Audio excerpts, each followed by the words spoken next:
Ayan, kaya pala hindi ka naghatid kay Cody at ako ang pinaghatid mo. May parcel pala. Oh, dumating kasi itong in-order ko.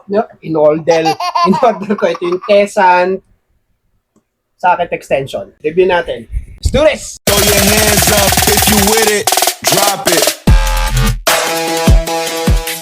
So, kaya ako bumili nito kasi, tinan mo, ang problema ko, itong air bubble na to, yan, nakasaksak yan dito sa saksakan ng ilaw. Etong saksakan ng ilaw, may timer yan eh.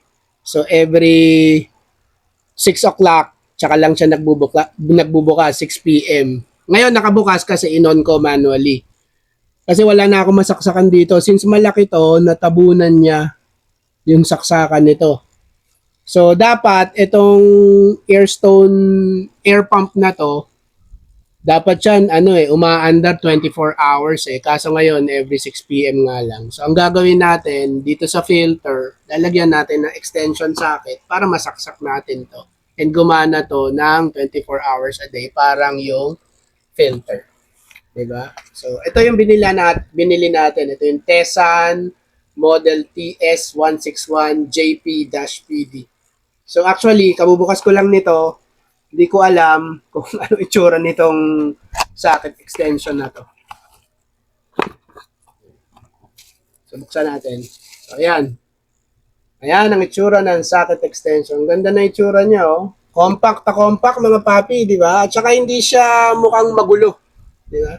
Sinaksak natin dito, hindi niya kakainin itong space na kinukuha ng timer. So, shoot na shoot siya. Hindi siya magulo. Hindi siya yung kaparis ng mga ibang extension na or socket extension na may mga wire-wire. So, ito, direkta, isasaksak nyo lang siya dun sa outlet. Kung hindi kasya dito, yung mga additional appliance na gusto nyong isaksak, dito naman sa kabila. Pwede rito, pwede rin dito. 'Di ba? Tapos, ang maganda rito, meron siyang USB-A yata to eh, tapos to USB-C. So, kung kailangan mong i-charge yung cellphone mo, pwede mo rin siyang gamitin, 'di ba? Pero syempre, ingat tayo sa load dahil ito masyadong marami na tong load. Although ito naman mga lang to, mga 2 watts lang to kaya hindi masyadong mabigat. Ito, mababa rin lang rin ang wattage nito, wala pang 10 watts tong filter natin. So, ilan ang outlet nito? Ulit, i-review natin. 1, 2, 3, 4. 4 na outlet, tas may 3 USB, 2 A, 1 C. Tapos, ang maganda pa rito, kung nagta-travel ka, pwede mo itong ilagay sa bag mo conveniently. Mas maganda siguro kung napo-fold to, pero hindi eh. So, steady lang siya. So, for something na tag po 400 pesos, premium yung itsura, medyo mabigat din. I think panalo na tayo rito. So, gagamitin na natin siya. Subukan natin.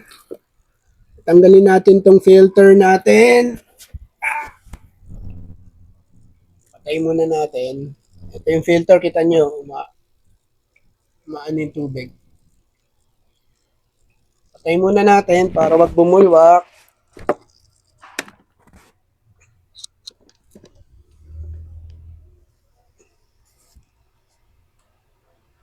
Tanggalin natin yung plastic.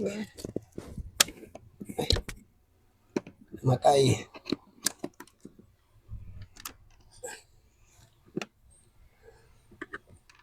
Saksakulit natin yan. Buksan natin to. Yan, okay. Lumabas ulit yung tubig. Tapos, itong air pump natin, imbis na dito yan nakalagay, namatay oh. Dito natin siya isasaksak. O, baliktad. Parang hindi siya abot. So, ito ang lagay natin dito. So, ito ang ilagay natin. Yan! Meron rin pala siyang LED light para malaman mo kung naka-power siya.